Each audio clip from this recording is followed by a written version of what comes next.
Un cordial saludo para todos. Mi nombre es Willington Larte Arias, integrante del proyecto SGC PAI, en convenio de la OPS con la Universidad de Antioquia a través de la Facultad Nacional de Salud Pública. Vamos a hablar del tutorial número 5, perteneciente al proceso de direccionamiento estratégico, y es la gestión de los riesgos. Un tema interesante que van a encontrar ustedes en el repositorio de documentación del SGC del PAI en Drive, en la carpeta con el código DEPRO004, procedimiento de identificación, evaluación y seguimiento a riesgos. Y dentro de esos mismos formatos encontrarán el formato e instrucción de mapa de riesgos, donde verán todas las directrices para la construcción de un mapa de riesgo. Cabe resaltar que dentro del ejercicio que se viene adelantando se está realizando un piloto de riesgos, el cual va a estar en conocimiento de todos ustedes para que desarrollen la metodología e identifiquen sus propios riesgos de acuerdo a las condiciones propias de su contexto. Básicamente eso. ¿En qué parte de la norma ISO 9001-2008 encontramos la gestión de los riesgos? Lastimosamente es un componente que es implícito. No existe un requisito per se para la gestión de los riesgos.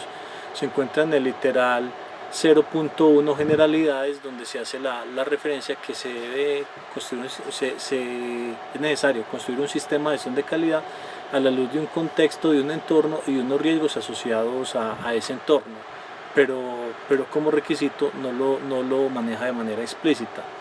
Ya en la versión ISO 9001-2015, en el literal 6.1, acción para tratar riesgos y oportunidades, se solicita la gestión de los riesgos como una actividad explícita para los sistemas de gestión.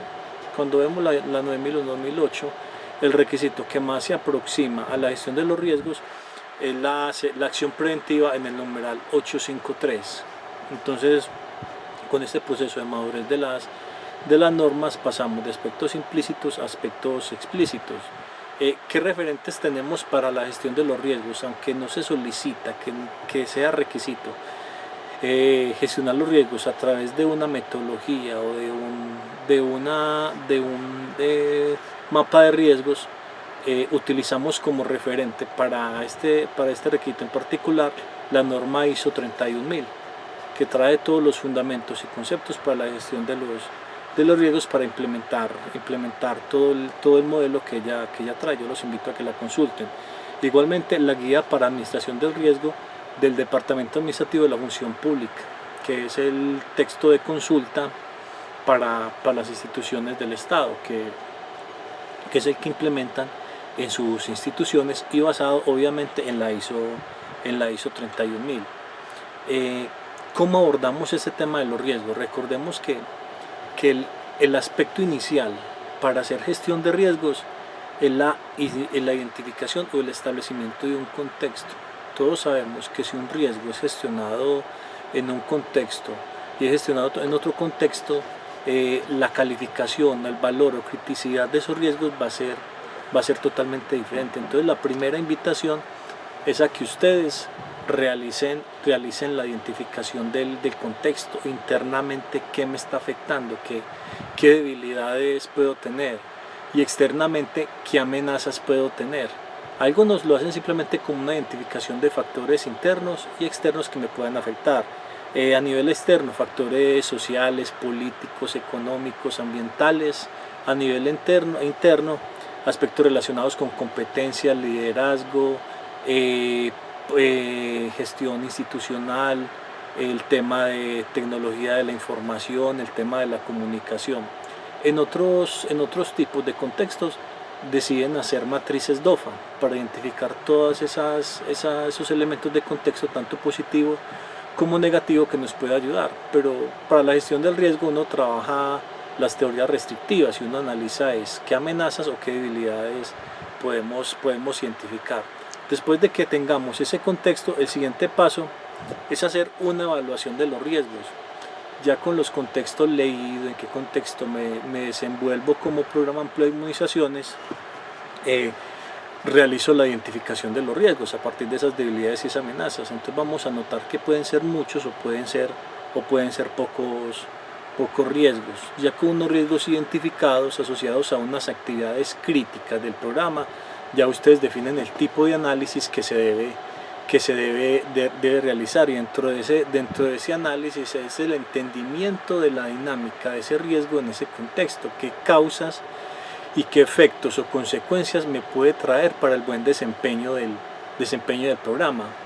Ese riesgo identificado, analizado, lo vamos a pasar por una prueba muy simple. Vamos a hacer una identificación, o vamos a hacer, una evaluación de probabilidades de que esos riesgos se me presenten bajo ciertas condiciones dadas, y vamos a hacer una evaluación de impactos que pueda generar la materialización de esos riesgos. Entonces es la combinación de la probabilidad con el impacto, y me da un valor en una escala que ustedes van a poder ver en esos documentos que les he referenciado al inicio del tutorial, tanto en el procedimiento como en el formato de mapa de riesgos. Ahí van a encontrar ustedes las escalas. Entonces la calificación de probabilidad de impacto me coloca el riesgo en una zona específica, me coloca riesgos a los que les debo dar una relevancia importante, o riesgos que son despreciables o que puedo gestionar de manera continua como programa. Cabe resaltar que la gestión del riesgo involucra un aspecto muy importante, y es el tema de los tratamientos. El tratamiento del riesgo lo puede llevar a usted a decir: no, el riesgo, no hay ningún tipo de inconveniente con el riesgo. Fácilmente el riesgo lo puedo aceptar, lo puedo eliminar, el riesgo lo puedo mitigar, o puedo tomar una decisión de transferir o compartir ese riesgo con una parte interesada específica, cuando considero que no puedo emprender acciones sobre la naturaleza de ese riesgo. Entonces, finalmente, ¿para qué hago esa evaluación? Esa evaluación la hago para hacer una priorización de los riesgos. Entonces vamos a encontrar en un mapa de riesgos, digámoslo, por ejemplo, 20 riesgos. De los 20 riesgos tengo 5 riesgos que son riesgos priorizados, o riesgos de alto impacto para la gestión de mi programa. Esos riesgos de alto impacto los llevamos a una matriz de calificación y evaluación de riesgos, y se van a encontrar en la categoría de riesgo crítico, riesgo rojo, riesgo casi probable o riesgo casi catastrófico para efectos de esa condición. La siguiente etapa con la que nos vamos a encontrar es la valoración del riesgo. Aquí vamos a identificar una serie de controles que puede que existan como puede que no existan en el programa. Controles existentes: sabemos que la documentación del sistema de gestión, sabemos que las normas, sabemos que ciertas políticas, ciertos controles de acceso a información son unos tipos de controles importantes. Vamos a mirar qué tan eficaces son esos controles para prevenir las consecuencias o impactos de esos riesgos que tengamos identificados como críticos para nuestro programa. Entonces vamos a encontrar en la teoría que hay controles preventivos, controles correctivos de protección o controles detectivos para cada una de las dinámicas del contexto en el que se me está moviendo ese riesgo.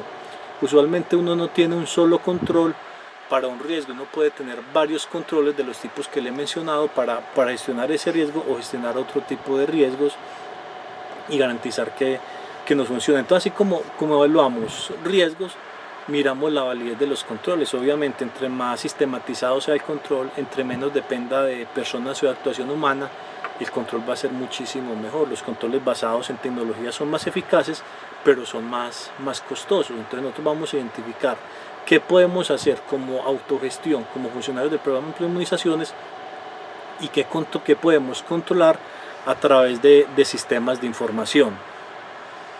Ya teniendo toda esta información, controles, riesgos identificados, causas, consecuencias, riesgos evaluados, llevamos todo esto a un mapa de riesgos que ustedes tienen el formato, y a partir de ahí empezamos con su gestión, con su administración, para mirar sobre el término del tiempo que vamos haciendo, si los eliminamos, los minimizamos, los compartimos o los aceptamos, para garantizar esa posible repetibilidad de los riesgos.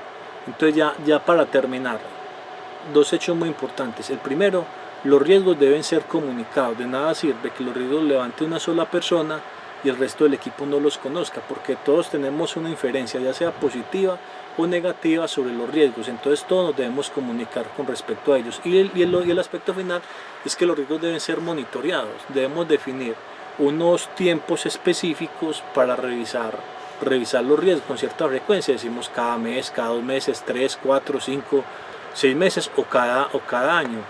Lo rutinario a través de la guía de administración de gestión de riesgo del DAP, Departamento Administrativo de la Función Pública, es que los riesgos se revisen al menos cada 4 a 6 meses. Se puede hacer algo parecido con el propósito de identificar cómo han cambiado nuestros riesgos.